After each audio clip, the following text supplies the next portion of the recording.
전에 고통받던 자들에게는 흑암이 없으리로다.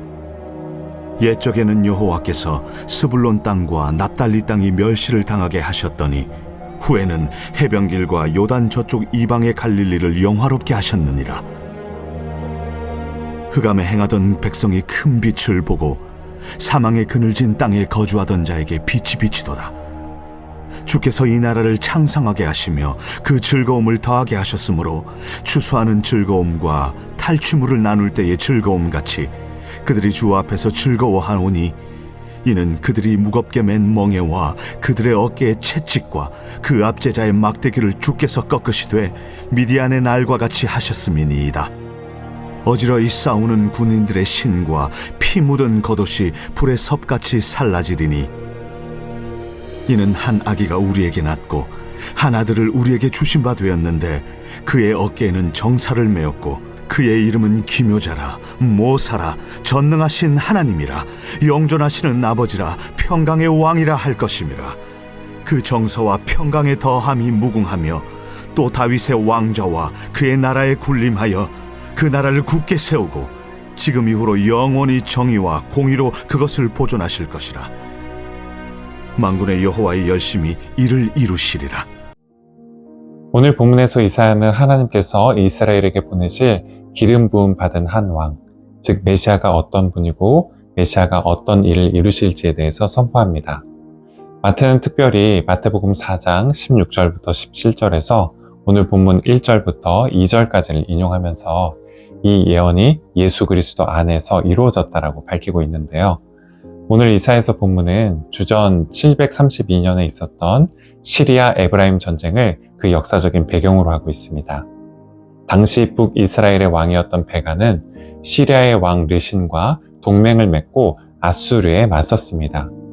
하지만 그 전쟁에서 패해 그만 스불론과 납달리 같은 북이스라엘의 최북단 지역에 있었던 영토를 아수르에게 잃게 됩니다.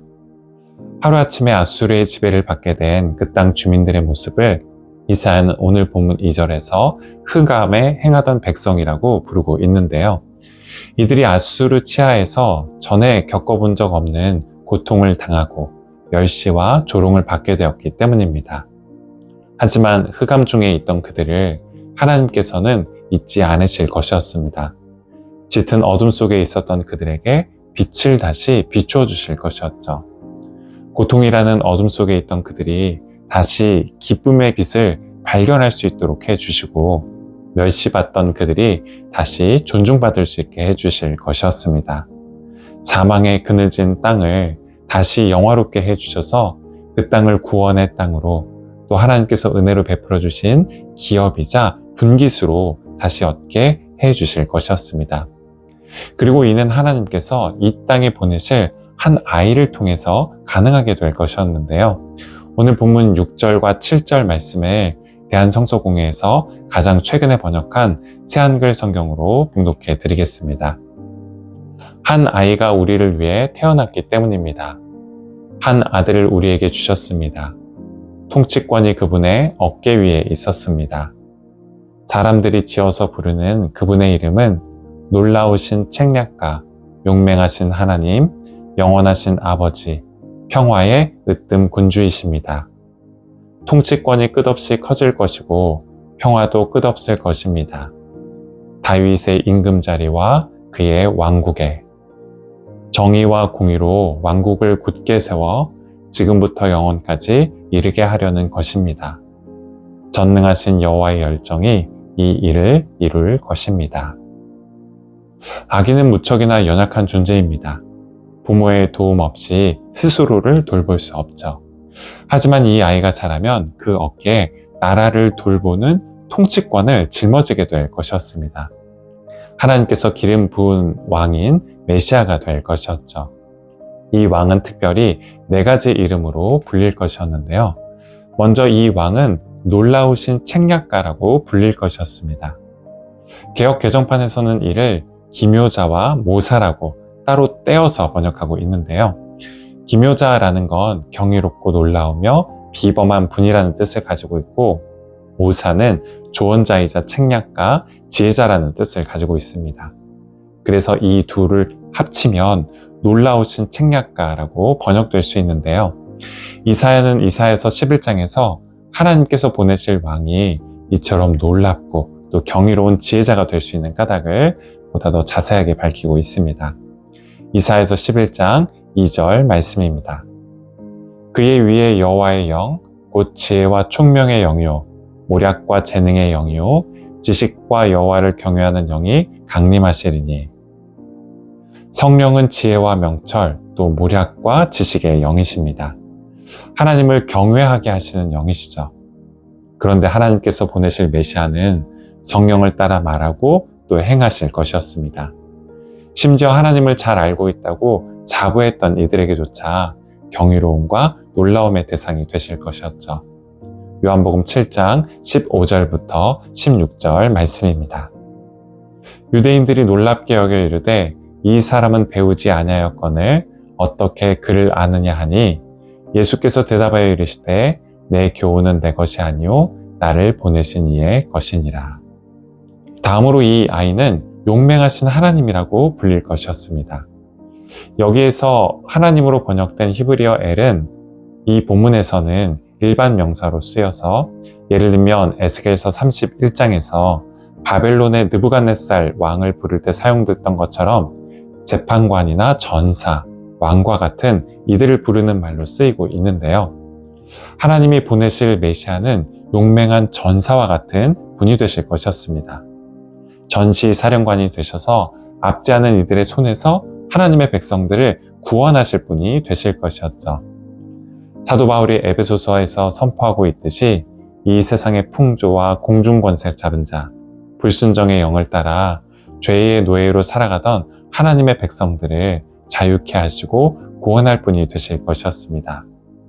통치자들과 권세자들과 이 어둠의 세상 주관자들과 하늘에 있는 악의 영들을 상대로 우리가 믿음의 선한 싸움을 싸울 수 있게 하실 것이었죠. 세 번째로 이 왕은 영원하신 아버지라고 불리게 될 것이었습니다. 이 왕은 영원히 온 세상을 다스릴 뿐만 아니라 자기의 권력을 확대하기 위해서 백성들을 압제하는 왕이 되지 않고 모든 백성들을 품고 사랑으로 돌보는 아버지와 같은 왕이 될 것이었습니다. 골로새서 1장에서 사도 바울이 선포하고 있듯이 만물보다 먼저 계셨으나 만물을 그 안에 함께 서게 하셔서 아버지처럼 품고 돌보실 왕이 되실 것이었죠. 마지막으로 이 왕은 평화의 으뜸 군주가 될 것이었는데요. 이 왕은 모든 전쟁과 다툼을 그치게 할 것이었습니다. 오늘 본문 7절에서 이사야 선지자는 특별히 이 같은 평화가 어떤 이해득실을 따지고 타협과 협상을 통해 얻게 되는 불완전한 평화가 아니라 정의와 공의를 통해서 보존될 완전한 평화가 될 것이라고 밝히고 있는데요. 메시아적 자기이해라고 불리는 누가복음 4장 18절부터 19절에서 주님께서 선포하고 계시듯이 이 평화는 가난한 자에게 복음을 전하고 또 포로된 자들을 자유롭게 하는 것으로 이루어질 평화가 될 것이었습니다. 눈먼 자가 다시 보게 되고 눌린 자가 자유롭게 돼서 주의 은혜의 해, 즉 매해 50년마다 돌아오는 희년의 정신과 법을 따라 이루어질 정의와 공의의 기반 위에 서 있는 평화가 될 것이었죠. 힘없고 연약한 이들, 가난한 이들이 더 큰 기쁨으로 누리게 될 평화가 될 것이었습니다. 이번 한 주 특별히 성탄 주간을 맞아서 놀라우신 책략가이자 용맹하신 하나님, 영원하신 아버지이자 평화의 으뜸군주가 되시는 주님 나라의 거룩한 백성으로 살아가실 수 있는 저와 여러분이 되시기를 바라겠습니다. 기도하시겠습니다. 놀라운 책략가가 되시는 주님, 저희로 하여금 주님의 지혜와 말씀, 성령의 감동과 뜻을 따라 행하게 하여 주시고 용맹하신 하나님을 따라 죄의 모든 유혹을 물리치고 믿음의 선한 싸움을 싸울 수 있게 해 주옵소서. 또한 영원하신 아버지가 되시는 주님 안에 있는 창조된 모든 것들과 형제애를 나눌 수 있게 하시되 특별히 정의와 공의로 다스리사 평화의 으뜸군주가 되시는 주님을 따라 성탄의 기쁨을 힘없고 연약한 이들, 가난한 우리 이웃들과 함께 나눌 수 있게 하옵소서. 예수 그리스도 이름으로 기도드립니다. 아멘.